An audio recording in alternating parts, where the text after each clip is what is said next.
Welcome to the Viking Age podcast. It's the official podcast of the VikingAge.com. My name is Chris Schad. I write for FanSided and ZoneCoverage.com. We do this right here on the Viking Age YouTube channel. We are also in podcast form on Apple and Spotify the very next day. But however you consume us, make sure you like, comment, share, and subscribe so you never miss a new episode and we can spread the word to the masses. As you can see, just a solo tour tonight. And it might be a good thing because I have a lot to say. And let's not waste time. Let's get right into it. The Minnesota Vikings fired Kwesi Adofo-Mensah on Friday. You've likely heard all the details, but I'm just going to recap them before I say my 2 cents here. The news came down on Friday, oddly enough, after he had been to the Senior Bowl doing some scouting there. It also came after an end-of-season press conference about a week and a half ago, and 2 months after the Vikings were pretty much eliminated from playoff contention with a 4-8 record. But for now, Rob Brzezinski will take over as the interim general manager. They will wait to find a permanent replacement until after the draft. And in between, we just had a whole lot of Mean Girl stuff drop. I mean, report after report. There was talk about paternity leaves. There was talk about, bad trades and all of that stuff. I'm not going to get into the social lineage of the NFL, but I am going to go ahead and just talk about Kwesi and what it means. Let me start off by saying this. I think firing Kwesi Adofo-Mensah is the right move for the Minnesota Vikings. And I feel like his moves over the past 4 years and what we've heard from some of these reports that have come out since Friday kind of match, hey, this probably wasn't working out the way that people had hoped. You go back to 2022, and I mean, the joke that I kind of had was that Kwesi was almost like, as I adjust my camera here, Kwesi was almost treated like an X-Men because of the background that he had. It was a Wall Street trader. He claimed to be a big analytics guru, and he was going to bring a new wave of thinking to the Minnesota Vikings, which usually is how football teams operate when they make a big change like that at general manager, head coach, whatever. They strive to find the exact opposite. And as a matter of fact, in Diana Rossini's report, and I believe Alec Lewis was on that too over at The Athletic, they had mentioned that the Vikings were looking for a kind of paraphrasing here, but somebody with a scouting background, more of a traditional sense. It's just kind of the ebb and flow. You fire Mike Zimmer, defensive, older head coach. You replace him with Kevin O'Connell, who is a newer offensive head coach, more of a players type of coach, or at least so we think. We'll get to that in just a little bit here. But I think my reaction was, okay, I get it. The 2022 draft class was something that was kind of hanging over this franchise for a long time. And that was, when you look at Kwesi's body of work, everybody's going to talk about the quarterback position, and we will a little bit here in just a minute. But that 2022 draft class messed everything up. Like, not only from the beginning, because it was his first impression with the franchise, and they've mentioned that a lot too. We've heard a lot about it. How I think Arif Hassan wrote about how like people who grinded their way through the organization, through football, worked their way through culture, staying in hotel rooms, missing important life events like the birth of their first child and all of that stuff. They looked at Kwesi Adofo-Mensah differently than everybody else did. And the thing is, if he succeeded, we're looking at this an entirely different way.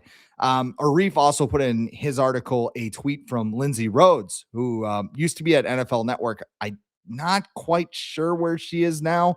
I apologize for that. But she mentioned the whole paternity leave thing. And, she said, hey, when you win, you're changing the culture. You're a groundbreaking front office and all that stuff. And when you lose like the Vikings did or screw up the quarterback position, you get fired. Like, that's kind of how the NFL works. And I look at all of these things. The 2022 draft class, how Matthew Collar had his big report where coaches knew that Lewis Cine wasn't going to work out right away. You had other whiffs in that draft. The Ed Ingram pick, which Arif mentioned, was 2 rounds ahead of where a lot of people thought he should be taken, and that wasn't taking into account the character concerns that Ed Ingram had coming out of LSU in 2022. Andrew Booth Jr., a cornerback who had a lot of NFL qualities, but never could stay healthy and was not effective when he was on the field for the Minnesota Vikings.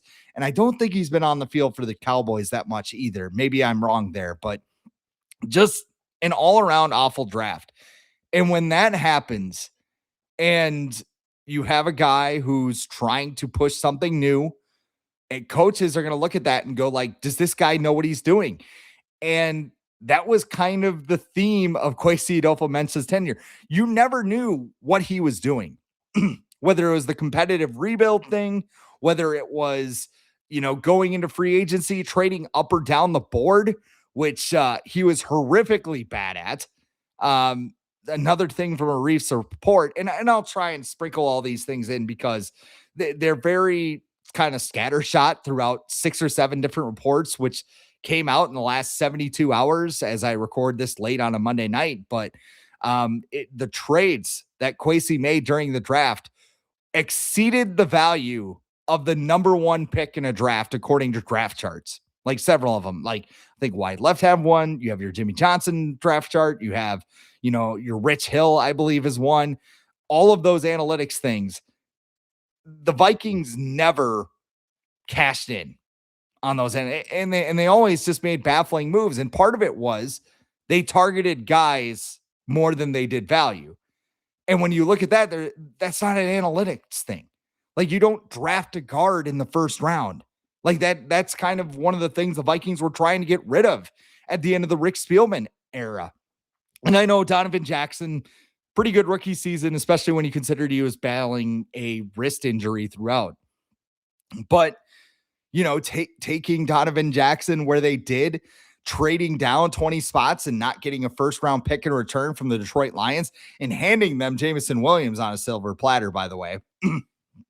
You pass on Kyle Williams, who is I believe 2-time All-Pro.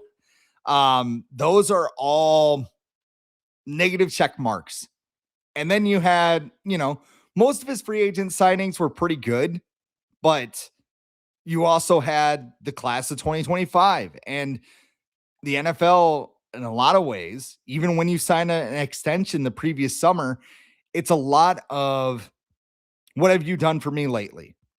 And when you whiff in the manner that Kwesi did last spring, there's going to be consequences.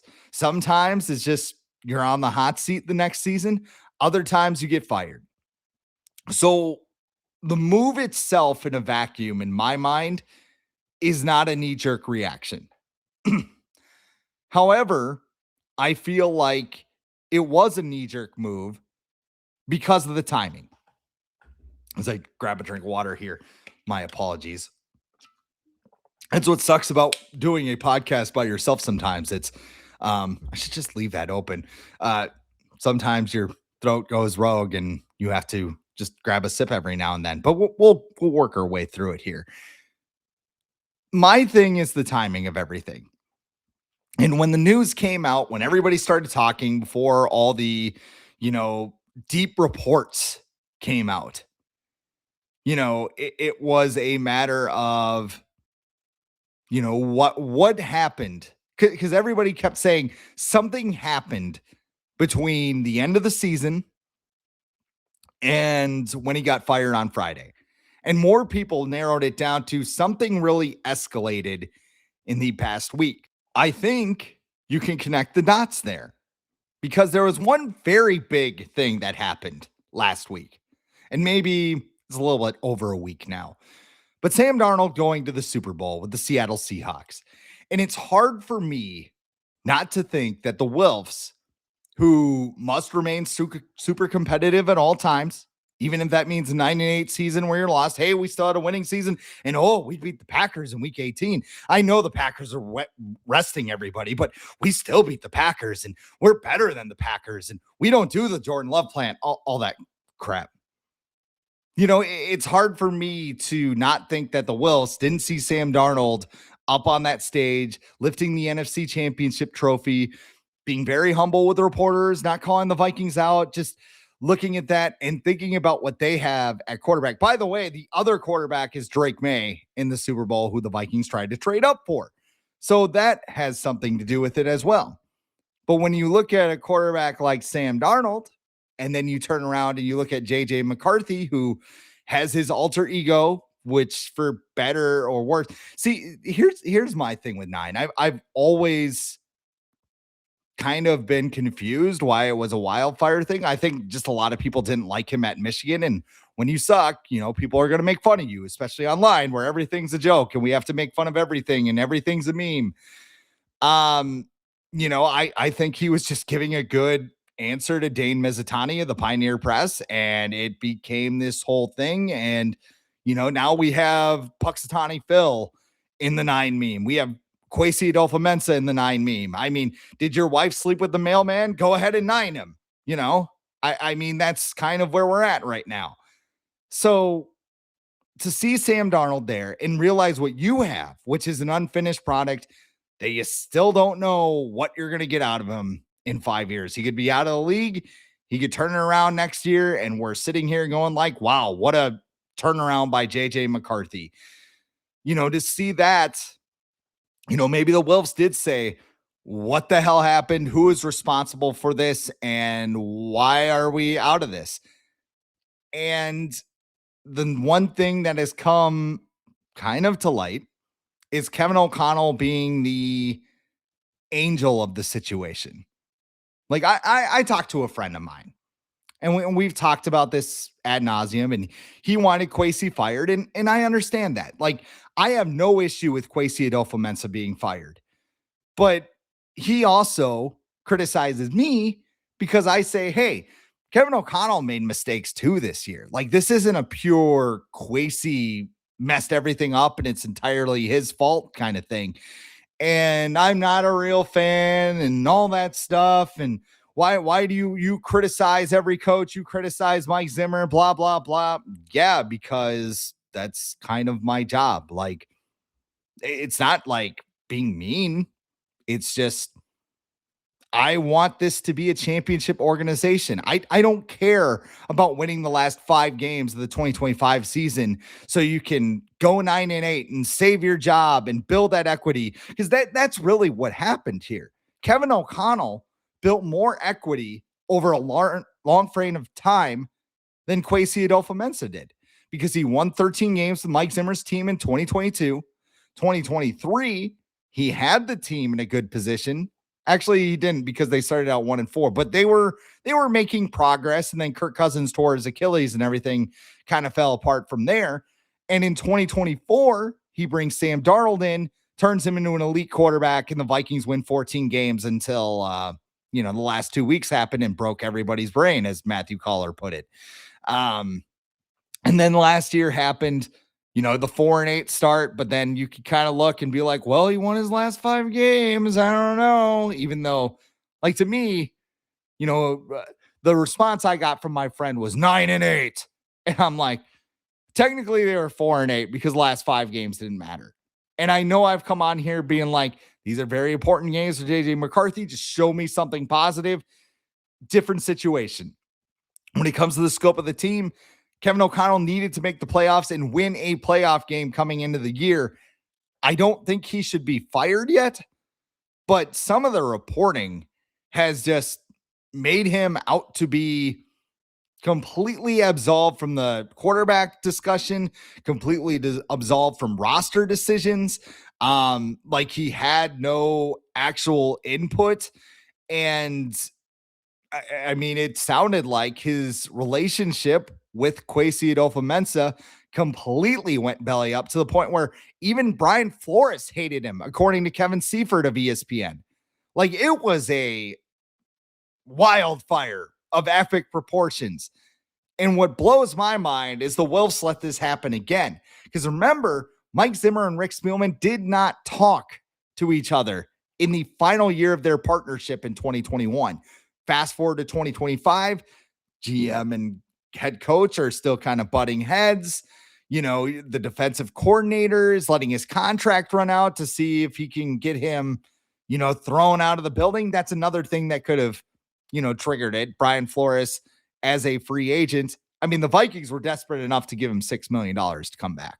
That is the largest head coach assistant coach salary in the National Football League, ahead of Vic Fangio. And it's on par to what Chip Kelly made with the Las Vegas Raiders last year, even though he was canned midway through the season. I don't think Brian Flores has to worry about that, but he leveraged the shit out of the Vikings, put him over a barrel, and he got one hell of a deal, especially if it meant getting rid of Kwesi Adofo-Mensah. But it's just the little things that bother me with this. The paternity leave. Again, not going to get too much into the weeds there. And Rossini did kind of walk it back because she said the Vikings were very supportive, and it was more of other people saying, hey, like this is kind of weird. Like I slept in, cars and whatever, scouting people at UW River Falls, national champion UW River Falls, by the way. Why is this guy taking 2 weeks of paternity leave and not answering? And like, we don't know. I mean, apparently the rumor was he was very hard to get a hold of during that time. He also took it during the middle of training camp. My stance on it is, if the Vikings really had a problem with it, they would have said, hey, 2 weeks. I know it's your first kid. I know your wife had a long, we got to put together a roster, man. We got to talk to you, even if it's by Zoom or whatever, which sounded like what they did. But I mean, it's also one of those things where it's not a big deal at the time, but then, something happens and all of a sudden, I think people who watch the show, maybe you've been in a relationship, right? And like, you make a meal and your partner says, oh no, honey, I'll take care of the dishes. I'll take care of the dishes. And then 3 weeks later, something happens, like you forget to take the trash out. And it turns into, do you do anything around here? I had to do the dishes that one night. And then you're like, wait a minute, you said this is okay. Like what's going on here? Like, that's kind of what the thing is. And also too, this is where the anonymous source thing kind of tickles me a little bit, because, paternity, maternity leave, babies, everything else.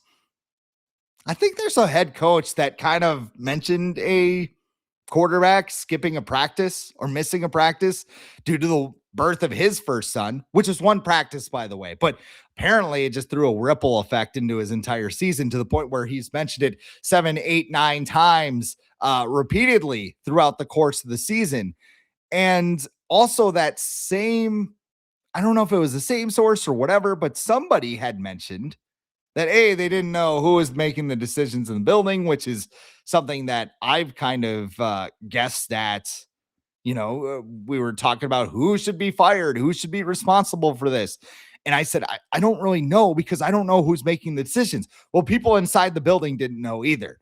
And there was one comment in Rossini's report, who has been very aggressive in pushing Rodgers to the Vikings, but apparently that staffer, the anonymous staffer who's trying to save his job, was like, messed with a lot of livelihoods not signing Aaron Rodgers. I'm just saying it's a lot of Kevin O'Connell stuff, but hey, here we are, man. So Matthew Collar also made a whole bunch of information. Like, we talked about the scene thing. He said the Vikings worked to bring back Darnold. They tried to bring back Daniel Jones. They didn't really do a good job pitching, him getting a chance to compete for a starting job, which is why he went to Indianapolis for less total and guaranteed money. He noted the Brian Flores delay was due to the uncertainty in the front office. And then he lists the other thing that I kind of mentioned. And he said, one thing is very clear. If the quarterback position had performed well this year, everything would look different. And that leads us to the future, because Rob Brzezinski has been very good with his job. He is the guy that's created all of these contracts, all of these, the pushing the money aside, manipulate the cap is a myth type of stuff, all of those things. And he also apparently negotiated the Adam Thielen trade where he stepped in. And I think Caller was the one who reported this, but Kwesi couldn't get the deal across the finish line. Dan Morgan was playing hardball because he knew he had a declining asset and he could fleece the Vikings because Adam Thielen's from Minnesota and he's the only receiver that knows Kevin O'Connell's offense and all of that crap. And also, too, like to Thielen's defense, his question to get out of there and go play for the Steelers makes a lot more sense with all of this stuff because he's probably looking around being like, man, this is a dumpster fire. This is bad. And even too, when you think back, like the Los Angeles Chargers game, going back to that game where they showed guys on the sideline, like TJ Hawkinson looked like he didn't like nobody wanted to be there. And I think the tension, as some sources would have put it, bled down to the players and it affected their performance this year. So I have a hard time with what's next because a lot of people have made Kevin O'Connell out to be completely absolved from the quarterback decision, which is crap because he called JJ McCarthy a franchise quarterback in 2024. He kept pumping his tires throughout last season, before the start of this season, I should say. And really brought that into the season where, yes, expectations were high as a team, but they were also high on JJ McCarthy because of what Kevin O'Connell had said about him, having a great offseason. All of those things that were leading into the season, they built those expectations for JJ McCarthy. And of course, what is Kevin O'Connell going to say? Like, I don't know if he's ready, man. He's been sailing some passes like Wally the Beer Man. Better watch out. This is not going to be a good situation. I think in his mind, he supported the quarterback, but there are other things too. It is, not adjusting your offense. Like looking at all this stuff, it's almost like he threw a big hissy fit over the fact that he didn't get Sam Darnold. He didn't get Aaron Rodgers. He didn't get Daniel Jones or a veteran quarterback to give McCarthy that, red shirt freshman year as it would be in college. Like he had to start McCarthy and he's like, all right, well, I'll show you. I'm going to run 4 verts on 3rd and 1 every damn time. So what you've done here, Kwesi. Like, I would hope that's not the case where you would sabotage an entire season. But I mean, 12 games, 4-8 record. And then all of a sudden he said, okay, let's dumb it down here a little bit. And that might've been self-preservation where it was like, if I don't get a 9-8 record, I'm going to get fired. I know I have the extension. I know I have everything. I have to get to 9-8 because this is what this ownership group wants. So to come out and have these things where it's just like Kevin O'Connell wasn't really sure about JJ McCarthy. There are quotes everywhere that contradict that. And it makes me wonder where this is going. Like I said, Brzezinski is qualified. He's done things in the past, but it's also, I think Kevin O'Connell's pulling the strings and I think he's going to run the offseason and he's going to get what he wants. He's going to get the quarterback he wants. There was also a rumor from Alec Lewis saying, and again, it's that Joe Burrow drumbeat, which I don't think he's available. If he becomes available, make your deal, try and make that trade. But I just don't see it happening.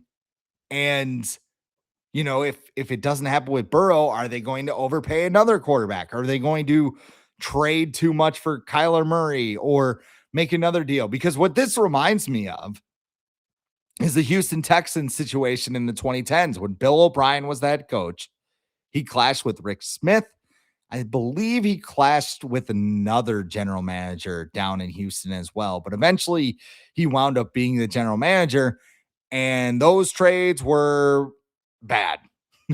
They were very bad. Like, he traded 2 first-round picks and a second-round pick for Laramie Tunsil, who's a good player, good offensive tackle, but way too much to give up in that scenario. He traded away DeAndre Hopkins for an aging David Johnson. That wasn't a good deal. And then he also traded Jadeveon Clowney, who was the former number 1 pick of the Texans. I can't remember if that was the Seahawks or the Browns. Clowney's been everywhere, but didn't get a proper return on that. So are we headed down a road where, maybe Kevin O'Connell and Brzezinski start working together, and then all of a sudden it's not working out, but O'Connell puts together this, 13-win season in 2026, and, the Wolves say, no, here's more power. They do plan on searching for a GM in May, however, but it's also too, this organization loves tipping its hand when it comes to things like this, because the Drake May thing, Kevin O'Connell stood in a church and called himself the quarterback killer. And he's like, yeah, we sent flowers to Robert Kraft and everything else. And, we're really ramping up. And he didn't mention Drake May by name, but it was implied. And I think a lot of other people implied it because they made that trade to get a second first-round pick from the Texans as well, which the Texans used some of the picks in that deal to go get. I believe they used that second-round pick to go get Stephon Diggs from the Buffalo Bills the following season. So that was a significant trade that kind of stung the Vikings a little bit more. It really, I don't really have confidence they can turn this around, especially if Kevin O'Connell is using Rob Brzezinski as his DoorDash driver, so to speak, to go get the groceries. They have a lot of work to do. They have a lot of, I think, equity with the fan base, because I think a lot of people are blindly trusting Kevin O'Connell even after the bad season. I think those people are just out on JJ McCarthy as well, which I kind of get. I mean, his first season as a starter did not go well. At 22 years old, I'd like to give it another year or two. If that means going and getting a veteran quarterback, I would prefer Kirk Cousins over Aaron Rodgers. But also you are playing the Peyton Manning Russian roulette game in those scenarios, because they could fall off a cliff at any moment. And I don't think you're as good as the 2015 Denver Broncos. So there is that. A lot needs to happen. And I think it's going to be a crazy offseason where you're going to see some decisions and go, wow. But yeah, it's shocking. So to recap, we're 30 minutes into the podcast, and hopefully I haven't been talking in circles this entire time.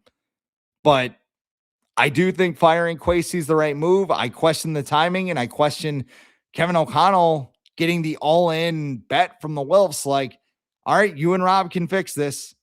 And if you don't, Kevin O'Connell will be out after 2026, which is kind of crazy to think about. But, I mean, it just feels like shit the Cleveland Browns or New York Jets would do. Am I right? Where, GM gets fired and all of these little things come out about him. And although we did hire our GM from the Cleveland Browns, so maybe that was the first mistake. But it's hard to toss on the Vikings hat and the Vikings hoodie and all that stuff these days, because things just aren't going well. So there is that. Before we get going here, the Vikings hired some assistant coaches, but I want to tell you that football's biggest game is around the corner, and you can get in on the action at Underdog Fantasy. Playing Underdog's easy. You just pick whether your favorite players will go higher or lower in stats like rushing yards, receptions, touchdowns, and more. I've been playing Underdog for years. I'll tell you just how easy it is. Every morning when there's football, Sundays during the regular season, and even during the playoffs, I sit down, I brew a cup of coffee, and I go make picks on my app, just choosing higher or lower on things. And you can do it for the big game as well.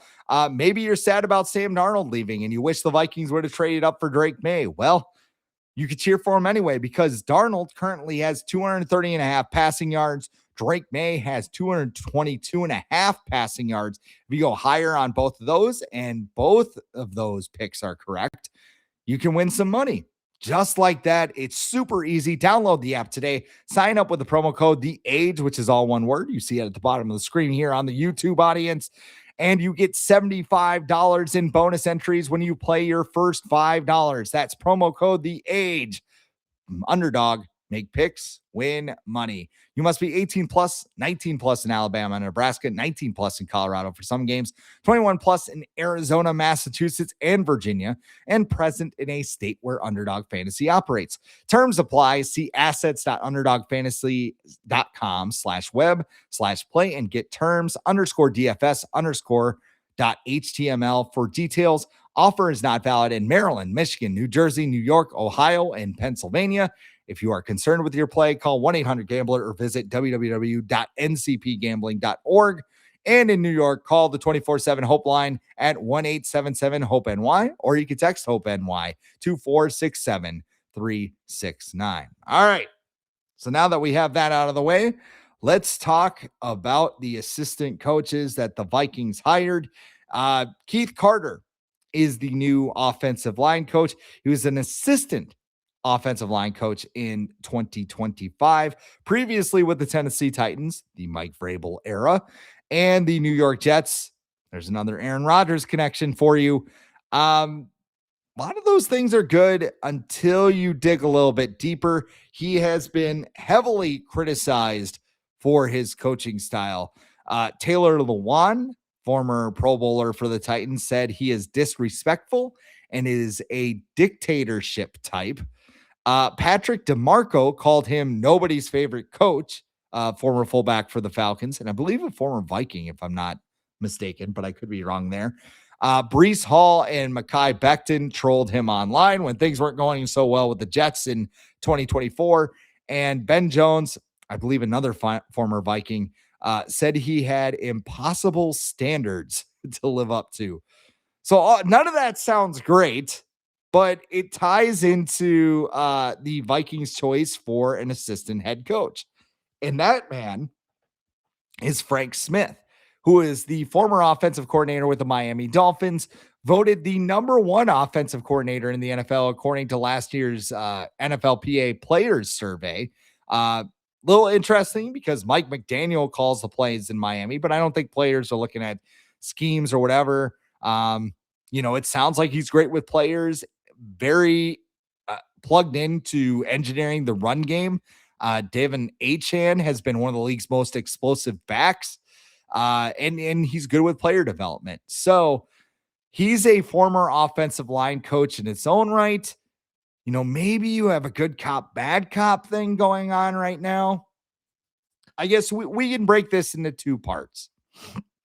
When it comes to Keith Carter, I know the stories are out there.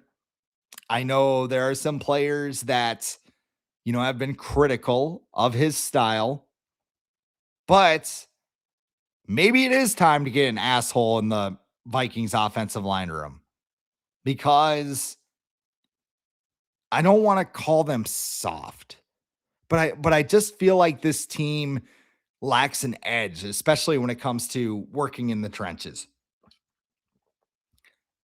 I mean, Christian Narasaw, franchise left tackle, Brian O'Neill, franchise right tackle. And assuming Christian Narasaw is healthy next year, I think he plays a lot better next year, and that solves a lot of problems. But the interior of the offensive line has always been a problem. Will Fries came in, got that big contract, didn't play up to the standards there. Ryan Kelly, very good when on the field, but 3 concussions. I will call it bad luck. Like, it's not the front office's fault that, he became super system. But I mean, the red flag was there because he had other injuries that you had to worry about and everything else. And then Donovan Jackson. I do like Donovan Jackson. I like him going forward.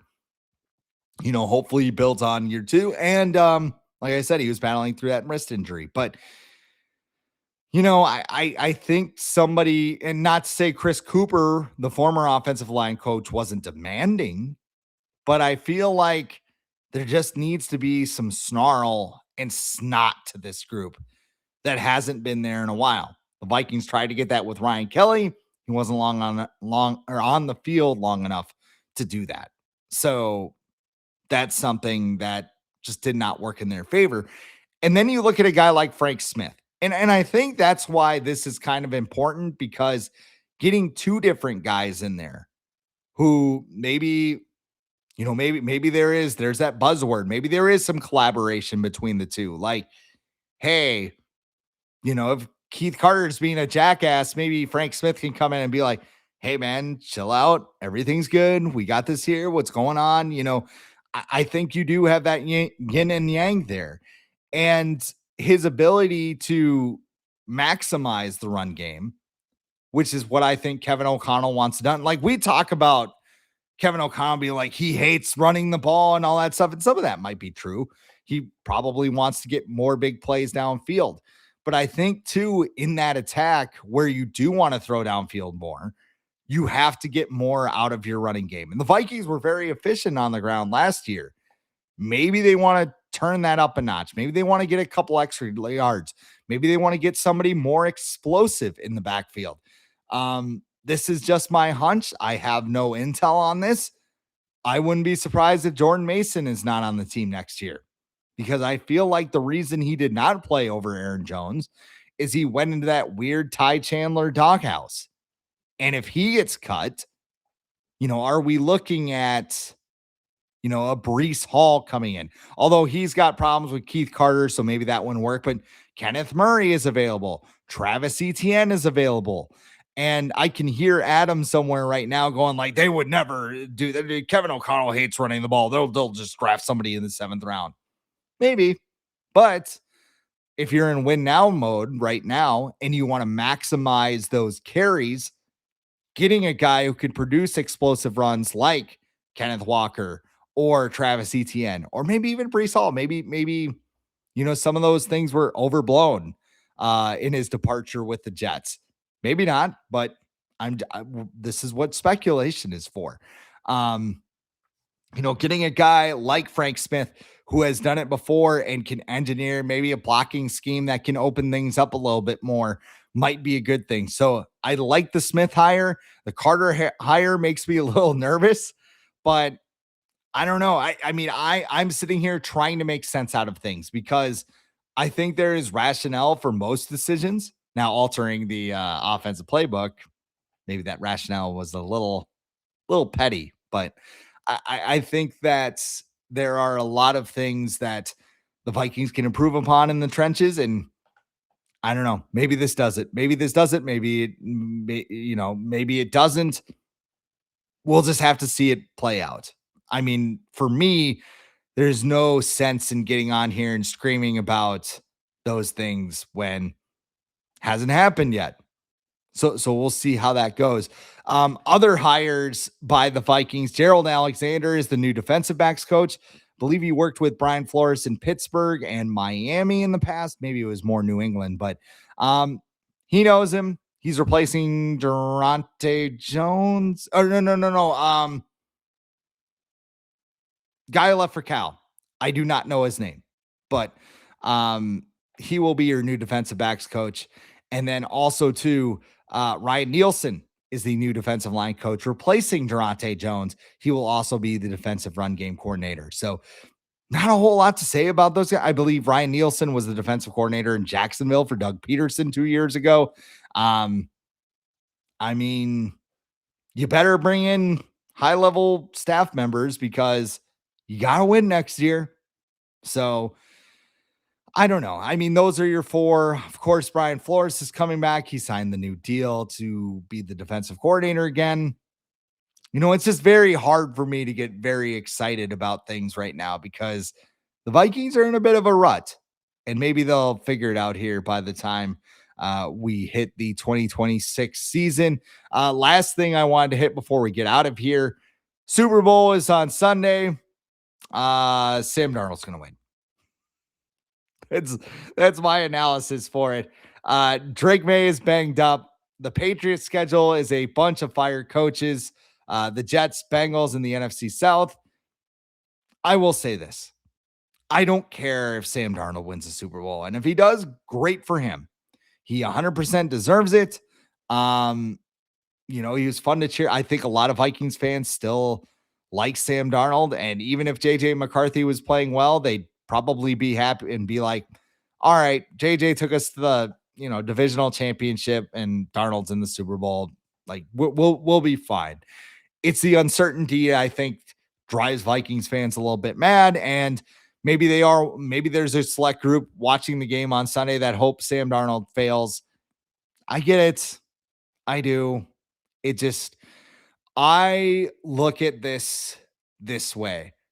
And, when I was going through depression and anxiety, my therapist actually recommended PJ Fleck's book. And you may have differing opinions on him as an on-field coach. I feel like he could be better in that regard. But the whole row the boat thing talks about basically, there's a whole lot of things that you can take from it. But one of the things that I took from him is just the metaphor of rowing the boat. Like everything has a purpose, right? So the oar is the energy that you put into things. And then you try and go forward with your boat to chase what you want. And then you have everything behind you. And you don't look behind you when you're rowing typically. So basically it's just keeping your focus ahead, putting your energy in constructive places and forging ahead.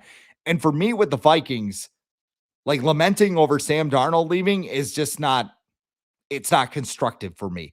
We are a podcast. We can second guess decisions. We can do all of that stuff.